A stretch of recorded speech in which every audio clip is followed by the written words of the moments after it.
Hey guys, today we are in Planet Zoo building a wonderful fall themed raccoon habitat. So as I'm sure you saw by the thumbnail and the title and everything associated with this video, we're building for the raccoon today, which is coming to the game tomorrow if you're watching this video right when it goes live, with the new Twilight pack, the newest DLC coming to Planet Zoo, which again releases tomorrow. So thank you so much, Frontier, for giving me early access, letting me jump in and create this habitat for you guys to watch today. So I wanted to kill two birds with one stone. Terrible analogy for an animal channel, I know, but that's what I wanted to do. I wanted to do a fall/autumn/Halloween themed build. And then I also wanted to incorporate one of the newest animals that is coming to the game, the raccoon. Right when I saw these roof pieces that were in the screenshots that we, got before the pack released, I knew I wanted to use them for something. And I was scrolling through Pinterest, just looking at different raccoon enclosures, and I finally actually landed on one that was a cat condo enclosure that you would make for cats, I guess, outside. Like, it looked like it was for domesticated cats and somebody just had it in their backyard. But I thought to myself, like, that would totally house raccoons. And so the main design elements that I took from that reference picture is the fact that it was two circular or octagonal. I think is there more than 8 sides? There is definitely more than 8 sides to this roof. Anyway, some shape of building, and there was 2 of them, and there was a little bridge or tunnel in between the 2. And so that's really what I wanted to create with this habitat. I wanted it to be 2 kind of circular, almost circular big rooms essentially, and then a little bit of a bridge or a connector tunnel in between. And despite how difficult I knew it was going to be, I really wanted the tunnel bridge to be usable by the raccoons. Now, if you guys have played Planet Zoo, if you're familiar with the mechanics, you know that sometimes the animal hitboxes can be a bit difficult to deal with, but I was determined. I really wanted these guys to be able to use my tunnel bridge, which I end up doing, so I am able to get them to use it. The thing that goes wrong with this habitat is you'll see the fencing on the outside that I use in like the guest facing areas, I actually have made out of the climbable pieces, like the habitat pieces. And the raccoons don't care that the barrier is there. They don't care that I put up actual in-game barriers and have escapes turned off. They just kind of morph through the wall and climb on it. So usable in-game, this habitat is probably not, but it's pretty, and that's what we're here to do. We're here to make pretty looking things. In real life, this enclosure would totally be able to house raccoons. Raccoons are one of the animals that I've actually worked with in real life, so I'm somewhat familiar to what their needs are and what kind of enclosure housing they would need. And let me tell you, they're one of the dirtiest animals that I've ever worked with, but they're super funny. They're very fun to work with and watch, and just all their little mannerisms with their hands. They absolutely adore water, so I made sure to give them not only just like a water dish to drink out of, but like an actual water pond that they can kind of go in and swim around in and get their hands wet and dunk their food in, all the things that raccoons would want to do with their water dish. We end up just doing like the little water spigot, and I kind of hide it into a beam to make it a little bit less ugly, because I think that piece in general is just one of the uglier pieces in Planet Zoo, but we make it work and it turns out looking great. As far as the habitat itself, you can see that I have used a lot of the new, basically all of the new pieces thus far, except for the chain link fence,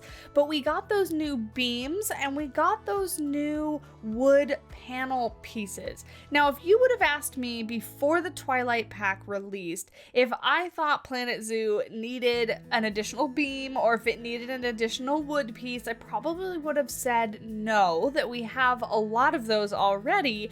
But now after getting in the game and playing with these ones that Frontier provided us, I've changed my mind. I love these. These are my new favorite thing ever, basically. I really love the look and the texture of these wood pieces. They just have kind of more of a weathered / rustic look to them. The other thing that I really enjoy about this pack is you can see these roof pieces that I'm working with are off the grid small pieces that match the roofing pieces that are gridded that I use for the actual habitat itself. Now, off the top of my head, I really can't remember if we have any other pieces like this that are in different patterns and textures, because what I remember is all of the roof pieces being gridded really, and never really having these small off the grid pieces like we get with the wall sets, because with all the wall sets that have come out recently, Planet Zoo has been really good, or I should say Frontier rather, has been really good about allowing us to have kind of the smaller 1, 2, 3, 4 meter pieces that are off the grid and you can build with individually, and it just makes your life so much easier.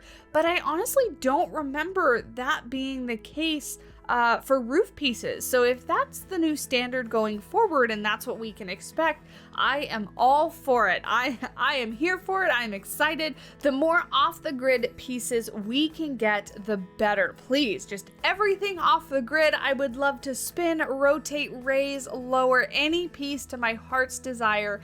You can never have too many pieces that are off the grid. So one of the reasons why I wanted to create a fall / autumn / Halloween build is, one, because I do like that aesthetic. I like this time of year, and I do enjoy a good themed build every now and again. But it gives me an excuse to tell you guys about the build contest that we have going on our Discord right now. So on our Discord server, link is down in the description below if you want to join. We have a Halloween or fall-based Planet Zoo build contest going on, and if you'd like to join, you do have to be a part of the Discord. All the rules and everything are over there, but essentially builds are submitted, the community votes on them, and then the top 5 builds are showed off on a video on the channel, and all of the entries are toured live on one of our live streams. You will have just a few days until it's due, so the deadline I believe is the 25th or 26th. I forget what I pushed it back to in order to give people time to incorporate the Twilight pack items. But if you're interested in participating in that, again, link to the Discord is down in the description, and absolutely everybody is able to join if you want to. So I really enjoy running these contests. They give me a huge amount of inspiration because I absolutely love seeing what everybody comes up with from the minds of people that are much more creative than I am. So yeah, so there you go. You can join if you would like. Back to the build, we're working on the interior of the first little tower here, and I really tried to use up all of the vertical space and give the raccoon stuff to climb on, go into, chew on, grab. You know, raccoons are really, really tactile animals, and so they love to climb, they love to investigate. So we're just doing some little rope hanging from the ceiling here is just meant to have something for them to grab onto to climb on. Giving them a couple different houses in this first enclosure and another house in the second one. That way they have somewhere up off the ground to kind of hunker down in. I really wanted to put straw in each of these houses, but unfortunately the straw bedding pieces don't actually fit inside there, so I kind of had to skip it. But ideally you would give them some sort of substrate inside those houses, whether it be straw or shavings or something to kind of cuddle up with if they were to get cold. But they do like to be up off the ground, which is why all their little houses are raised up off the ground. And then they have a bunch of platforms, a bunch of climbing things. Cleaning this enclosure would be a bit of a difficult one, but it would be good for the raccoons nonetheless because they have a whole bunch of stuff to play with and climb on and keep themselves busy. For this door here, I did steal a door from a blueprint that I made a while ago. It was actually an implied great horned owl or just bird of prey exhibit that I made for Estan, but I wanted to go ahead and pull the door off because with raccoons, I would definitely not want to work with them in an enclosure where there was not a double entry. They generally are sitting right at the door, at least the ones that I worked with, generally right at the door waiting for their food, and so you definitely want to have that double entry just in case one of them squeaks by your feet and kind of gets out past you into the, would be the little catch area, the little walk out area here. So definitely a double entry is necessary for them just for safety purposes. So I wanted to make sure the keepers had a little area to make sure there was no escapee raccoons. So I just kind of recolored the wood pieces, and you can really see how well this is made of just like the Planet Zoo painted pieces. You can really see how well the Planet Zoo planks really match up with the new Twilight pack beams when they're recolored, which some people could argue saying that we really didn't need a whole nother set of beams, but I could argue that I really like ease, and if I can take the Twilight beam pieces and just kind of place them as they are and use them as the color that they are without having to recolor the Planet Zoo beams what I want, and they look similar. They have a little bit more rustic, a little more rounded corners, rounded edges, I think. Then great, give me all the different pieces that I can use and I will be very, very happy. Now, there is a little bit of a jump in the footage there because I did not put the raccoons in the enclosure just yet. Actually, I still haven't, so never mind. That jump was just me kind of going in between, trying to make the little tunnel there. In the future, later on in this video, I do have to go back and adjust it because as you can see there, checking the traversable area of the raccoons, they couldn't actually get through my first little tunnel, so I actually do have to make it bigger a couple times, and then I end up taking a climbing piece and putting a little log on the bottom so that is what they can kind of climb up and over, just so that the in-game raccoons can actually use this little tunnel. So in the end, the raccoons do definitely have use of both little towers there. It just took me a little while and some guesswork to see how big I actually needed to make the tunnel, because ideally I wanted to make it as small as I possibly could so that it didn't have to be this like really overly huge tunnel. Like I didn't want it to be this whole, because then it would just be a hallway. Basically, it wouldn't be a tunnel, it would just be a hallway. But that's why we added 2 entrances, one to either side, because the keepers obviously wouldn't be climbing up and through this tunnel. They would need access to both sides in order to clean and care for the raccoons. But yeah, I really enjoyed doing this build. It's not very often with new packs that I get so much inspiration and I build so easily right off the bat.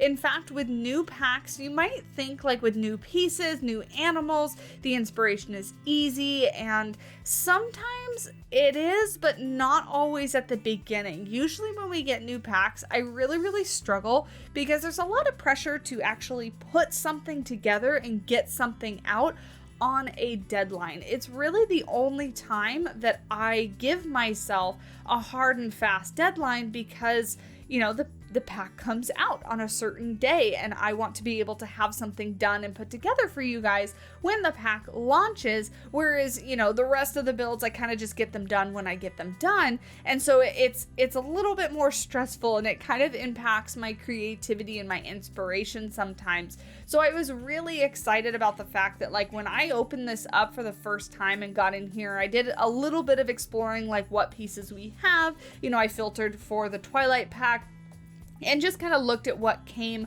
with the pack, and then right off the bat was like, yes, I can build this. I've got a reference picture, I know what I'm doing. It's going to be just a little one-off build. You notice that I didn't put this in any current zoo project that I have going on, and that's mostly because I really wanted to theme it up for October, and fall and Halloween, and that really doesn't fit within any of my current projects. My current projects are very much just kind kind of traditional zoo architecture, and there's not really room for a lot of different colored trees and all the pumpkins and things like that. So I really wanted this to just be like a one-off standalone build so that I could do that, so I can make it kind of highly themed and whatnot. But anyway, my original point is I was very excited that the inspiration was just kind of there and ready. I have a few more videos that hopefully I have gotten done before the pack launches. This is actually the first one that I'm getting done and recording the voiceover for you guys, and the first one that you're going to see when I am able to post videos. So hopefully you guys are enjoying any of the other videos that I did get put together and finished. But I am very much enjoying the Twilight pack so far, much more than I originally thought I was. I mentioned in a couple screenshot reveal videos that we did before the pack launch that with it being really heavily themed and lots of Halloween and spooky kind of pieces and whatnot, there was a lot of objects in the game, in the pack, excuse me, that I really wasn't going to use, and I still don't see myself really using all that much. But I was really pleased to find out that a lot of the pieces are very versatile. You don't have to use them as a specifically overly themed piece. Now, this build is a really bad example because we are building a themed build here, but some of the other stuff that I've already started working on is really not. It's just kind of traditional zoo, plain zoo architecture, and you can kind of work these pieces in and use them here and there. So I was really pleased to find out that it was kind of easy to incorporate that. That fence that you saw me put down was the one that I was talking about. That's the one the raccoons just kind of morph through the wall and start walking along the edge of it. So if you are going to build something like this, I highly recommend not putting a climbable fence super close to the barrier. Pro tip, because then your animals won't morph through the wall. But I liked how it looked too much. It was exactly the look that I was looking for. This enclosure is meant to kind of not be like an old exhibit, not like a rundown habitat, I guess, but just, I mean, wood is cheap. Well, it was before COVID happened, but lumber is relatively inexpensive for zoos. And this kind of was meant to look like it was built a while ago. And so the elements and the weather have really kind of taken a toll on the wood. So it does not look brand new. It's not meant to look shiny and pristine. It's meant to look like an older habitat, but one that still functions very well, one that's not broken or anything like that. And certainly not one that is not up to par with the animal care standards. I definitely wanted this to look like it was doing the raccoons, doing them justice. That's not the right saying. That it would fit them, that it would suit them and their needs, and be able to take care of them properly. So I think that is, that's what I accomplished in this build. And then of course, you kind of saw me fiddling with the path in the very beginning. Paths in Planet Zoo. I really wanted to do a little staircase walkway up because the right hand portion of the habitat is higher than the left hand side, and so I really wanted the guests to be able to get up and get like a different perspective, different view, since it is such a small habitat. And originally I also wanted there to be a ramp on the back side for handicapped guests that aren't able to use stairs. But as you might have seen in the beginning of the video, the paths just were not playing nice this time. They were not cooperating with me, and in the end I gave up. And we have some stairs, and I guess ideally if you really wanted there to be a ramp, you could just make one out of pieces. I'm gonna really try hard to get this habitat up on the workshop for you guys. It won't have this raised path portion of the build, but you will be able to use the other portions of the habitat. So if you really wanted to recreate the steps that I have here, you could just build an implied ramp up the side, but all your guests are going to be able to use it. So if you're using this in game when you actually want to watch the guests use it and things like that, you should be able to. But I've actually just moved to the point where I don't even let guests in my park anymore. I just build and make pretty things, and to the heck with guests. They don't need to be in the park. I don't need them. So yeah, I just don't let them in anymore. But we're just going to do some few finishing pieces on this habitat. I did put together a Steam workshop item with some new decorations using a lot of the pumpkin pieces that we actually got in the conservation pack. We did get a few new ones with the Twilight pack, but they're all jack-o'-lanterns, so they're all carved and they light up. So I just used the plain non-carved pumpkins that came with the conservation pack, and then we're just gonna kind of decorate it out front. This would be theming that the zoo would put out only during this time. It would obviously be in a place where there are leaves that change colors, or trees that have leaves that change colors, as you can see here. But just trying to really, drive home the fact that this is an autumn Halloween build, but one that's not like scary Halloween, more just like fall and pumpkins and, stuff like that is kind of what we're going for. But really, we are almost done, and we're gonna jump into some end cinematics after we do just the slightest bit of backstage stuff. Really wanted to kind of just do some stuff that makes it look like this is actually used and can be taken care of by the keepers. But thank you guys so much for watching. How are you guys excited about the Twilight pack? I almost said, how are you guys enjoying it? But if you're watching this when it goes live, you don't have access to it yet. So let me know if you are going to pick it up, if you're excited for it. If you're watching this after the Twilight pack comes out, then you can let me know how you're enjoying it, what your favorite animal is, and all that kind of fun stuff. But thank you guys so much for watching. We're going to jump into some end B-roll just to kind of show off the habitat a little bit. And again, I'm going to try to put this up on the Steam Workshop for you guys to use. So definitely double check that link down in the description. There is a link to my Steam Workshop page so you can check out anything that I have on there. All my social media links are down in the description below as well, so you can follow me there. If you've made it this far and you're enjoying the build, please do leave a like and a comment down below. It really does help me out, and I greatly do appreciate it. If you're excited about the Twilight pack, if you're excited about Planet Zoo, if you just want to support me as a creator, hit the subscribe button. That way you don't miss out on any future content, and we can chat some more. Thank you guys so much for watching, and until next time, I will talk at you guys in the next video. Bye!